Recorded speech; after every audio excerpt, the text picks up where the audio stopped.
finalizaremos con el estudio de la antigua Roma.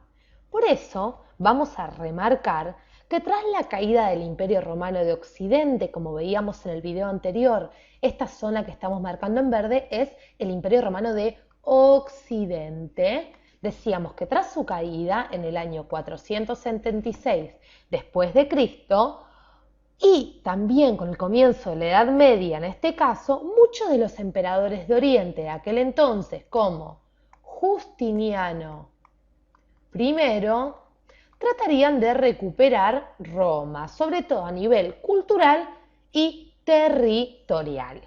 Ahora bien, en el video anterior, correspondiente a la caída del Imperio Romano de Occidente, nosotros decíamos que el Imperio Romano de Oriente, esta zona que estamos marcando en color naranja, perduraría 10 siglos más. Por ende, se desarrollará o desenvolverá desde el 476 hasta el año 1453, etapa que los historiadores consideran que es cuando comienza la Edad Moderna e inclusive comienzan las conquistas de Europa por América.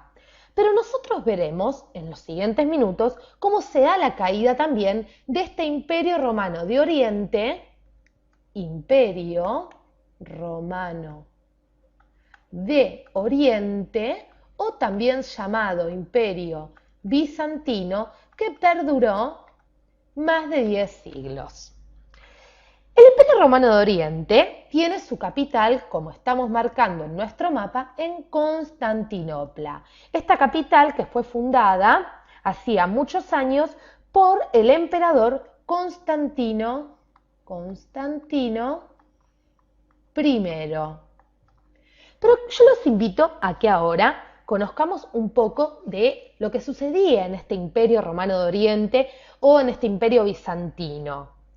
Por ende, vamos a pasar a nuestra siguiente pantalla y les voy a contar que con respecto a la economía o a la forma de subsistencia de los romanos de este Imperio Bizantino, para aquel entonces la agricultura y las artesanías eran la forma más importante en la cual se basaba la economía. Constantinopla, la capital del imperio, Constantinopla, como decíamos, era una ciudad puramente comercial. Ciudad comercial, donde se comerciaba, tal como lo indicamos, la mayor cantidad de productos con el resto del imperio. Asimismo, también se relacionaba, como decíamos, con otras ciudades importantes de Europa, sobre todo ciudades del norte, del oriente y también del occidente, es decir, con todo el mundo. Constantinopla era no solo la capital del imperio, sino la capital comercial más importante. Ahora bien, como decimos, Justiniano I y otros emperadores querían dar relevancia a la cultura. Por ende, hablaremos de la cultura bizantina. La cultura bizantina supo ser o supo gestar las formas de arte más interesantes dentro del imperio, dentro de lo que es la historia mundial y también la historia del arte. Pero también cuando hablamos de cultura bizantina, lejos de lo que es la expresión artística en sí, por el lado plástico, digamos, debemos decir que esta cultura bizantina era una especie de mix o mezcla entre el cristianismo y también lo que eran la cultura greco-romana. Tanto el cristianismo como la cultura greco-romana y también la oriental se fusionaban para hacer de este imperio romano de Oriente una, si se quiere, una de las épocas más interesantes a nivel cultural. ¿Sí? La cultura bizantina duró hasta el siglo XV. Y durante todos los años en los que se desarrolló, supo dar importantes frutos. De hecho, en Bizancio se supieron conservar muchas obras literarias de los griegos y de los romanos, que conocemos y que nos llegan hasta hoy en día gracias a los investigadores, historiadores, ¿sí? Justiniano I, el señor que marcábamos en nuestra pantalla, vamos a volver a verlo. Justiniano I, este señor que estamos viendo aquí, también, como decíamos, fue una de las figuras destacadas del imperio. Tuvo el poder desde el 527 hasta el 565 después de Cristo.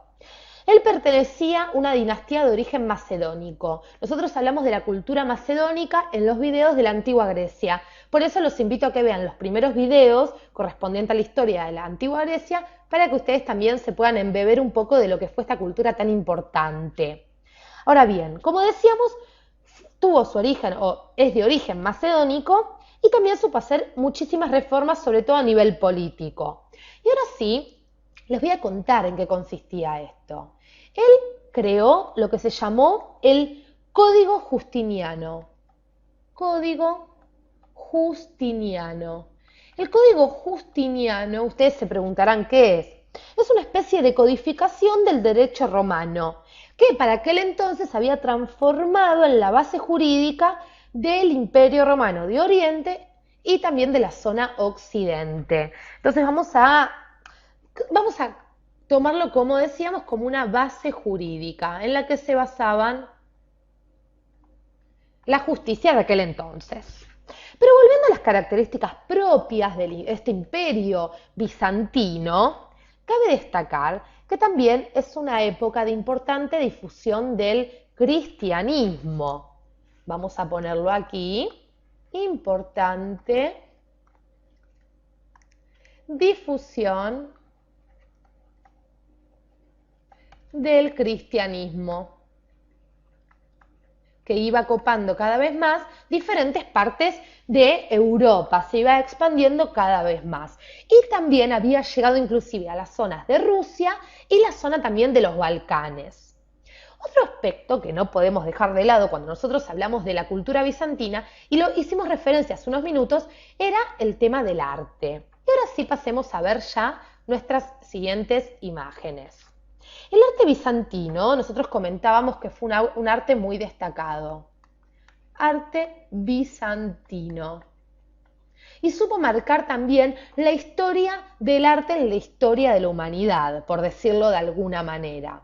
Era una fusión greco-romana que supo también tomar elementos estéticos muy importantes de Oriente y dio como fruto, por nombrar una de sus tantas obras magníficas, la Catedral de Santa Sofía, como estamos viendo en estas imágenes.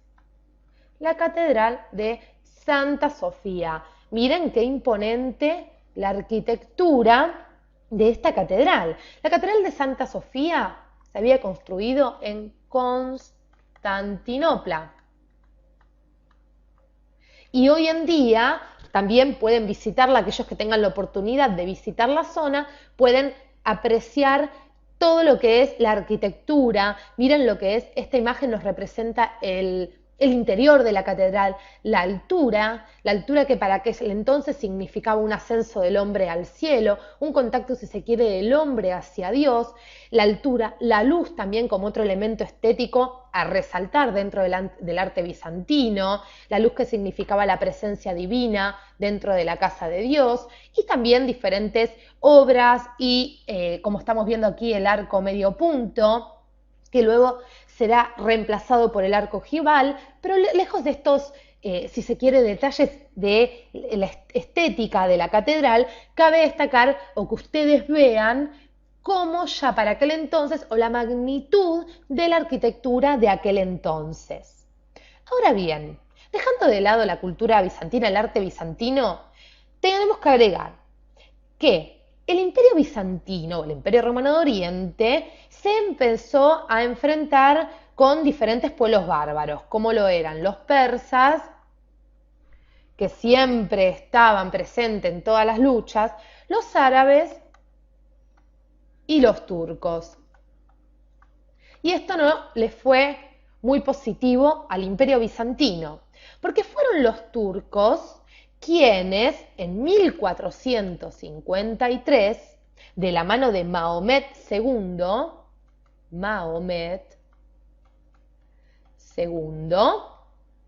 ocuparán la zona de Bizancio.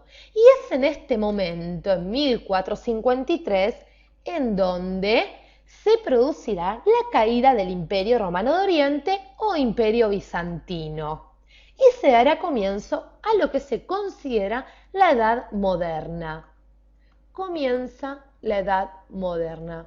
Entonces, básicamente, es gracias a la invasión de estos pueblos, sobre todo los turcos, en donde se considera que cae este gran imperio romano de Oriente que perduró 10 siglos más luego de la caída del Imperio Romano de Occidente. Y los invito a que sigan viendo nuestros videos para conocer qué pasará en la Edad Moderna, esta etapa tan interesante de la historia mundial.